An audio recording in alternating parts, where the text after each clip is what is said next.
এই মুহূৰ্তত breaking news লৈ আহিছে আপোনালোকৰ বাবে। ৰাহুল গান্ধীৰ ভাৰত জোড়ো ন্যায় যাত্ৰাৰ মাজতে উত্তপ্ত পৰিস্থিতিৰ সৃষ্টি হৈছে খানাপাৰাত আৰু আৰক্ষীৰ বেৰিকেড ভাঙি প্ৰৱেশ কৰিছে কংগ্ৰেছে আৰু কংগ্ৰেছ আৰু আৰক্ষীৰ মাজত হতাহতিৰ সৃষ্টি হৈছে আৰু ভূপেন বৰা আহত হৈছে। ভূপেন বৰাক প্ৰহাৰ কৰা হৈছে আৰু আৰক্ষীয়ে প্ৰহাৰ কৰাৰ অভিযোগ উত্থাপন কৰা হৈছে।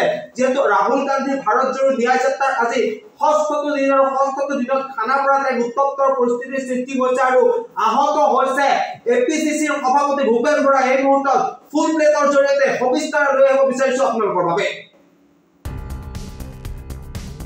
আমি জনাইছো ৰাহুল গান্ধীৰ ভাৰত জোড়ো ন্যায় যাত্ৰাত উত্তপ্ত পৰিস্থিতি আৰু আৰক্ষীৰ বেৰিকেড ভাঙি আগবাঢ়িছে কংগ্ৰেছ। আৰক্ষী আৰু কংগ্ৰেছ কৰ্মীৰ মাজত সংঘাতৰ সৃষ্টি হৈছে, সংঘৰ্ষৰ সৃষ্টি হৈছে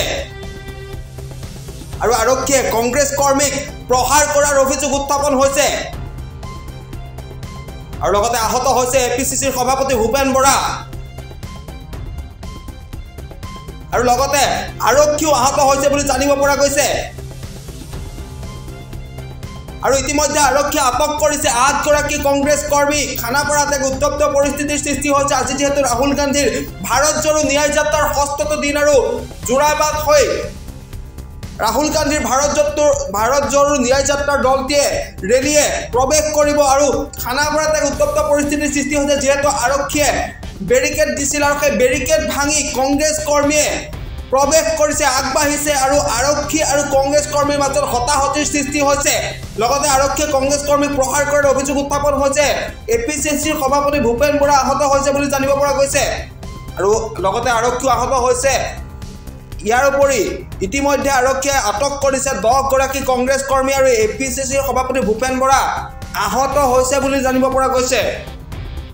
আৰু যোৱাকালিৰ দিনটোতে ভূপেন বৰাক আক্ৰমণ কৰা হৈছিল, কোনো দুৰ্বৃত্তই আক্ৰমণ কৰিছিল। আজি পুনৰবাৰ আহত হৈছে এপিসিসিৰ সভাপতি ভূপেন বৰা। আৰক্ষী আৰু কংগ্ৰেছ কৰ্মীৰ মাজত সংঘৰ্ষৰ সৃষ্টি হৈছে, হতাহতিৰ সৃষ্টি হৈছে আৰু এক উত্তপ্ত পৰিস্থিতিৰ সৃষ্টি হৈছে ৰাহুল গান্ধীৰ ভাৰত জোড়ো ন্যায় যাত্ৰাৰ মাজত আৰু আহত হৈছে আৰক্ষীও। ইতিমধ্যে আৰক্ষীয়ে 10 গৰাকীকৈ কংগ্ৰেছ কৰ্মীক আটক কৰিছে বুলি জানিব পৰা গৈছে আৰু আৰক্ষীয়ে লাঠিচাৰ্জ কৰিছে কংগ্ৰেছ কৰ্মীৰ ওপৰত আৰু আৰক্ষী আৰু কংগ্ৰেছ কৰ্মী হতাহতিৰ মাজতে আহত হৈছে ভূপেন বৰা আৰু আৰক্ষীয়ে প্ৰহাৰ কৰাৰ অভিযোগ উত্থাপন কৰা হৈছে। আৰু ৰাহুল গান্ধী ভাৰত জোড়ো ন্যায় যাত্ৰাৰ যে ষষ্ঠটো দিনত এই ধৰণে খানাপাৰাত উত্তপ্ত পৰিস্থিতিৰ সৃষ্টি হৈছে। ইতিমধ্যে আৰক্ষীয়ে 10 গৰাকী কংগ্ৰেছ কৰ্মীক আটক কৰিছে বুলি জানিব পৰা গৈছে আৰু আহত হৈছে এপিসিসিৰ সভাপতি ভূপেন বৰা।